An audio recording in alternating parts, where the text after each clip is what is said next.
ابو الحسن علی بن محمد الاصفہانی رحمۃ اللہ علیہ، کچھ لوگوں کے نزدیک ان کا نام علی بن سہل تھا۔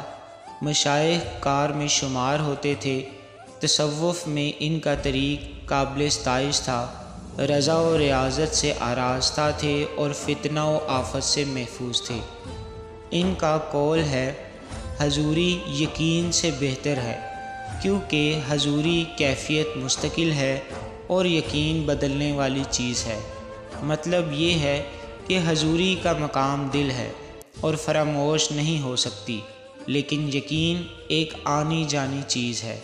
جس کو حضوری حاصل ہے وہ بارگاہ میں باریاب ہے اور اہل یقین گویا آستانے پر پڑے ہیں۔ ان کا ایک اور قول ہے آدم علیہ السلام سے لے کر قیامت تک لوگ دل دل پکاریں گے، مجھے ایسے آدمی کی تلاش ہے جو یہ بتا سکے کہ دل کیا ہے اور کیسا ہے۔ کوئی نظر نہیں آتا۔ عام لوگ گوشت کے ٹکڑے کو دل کہتے ہیں۔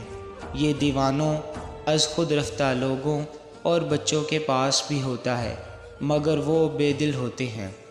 دل کیا ہے بجز عبارت کچھ بھی نہیں۔ عقل کو دل کہو تو وہ دل نہیں، روح کو دل کہو تو وہ دل نہیں۔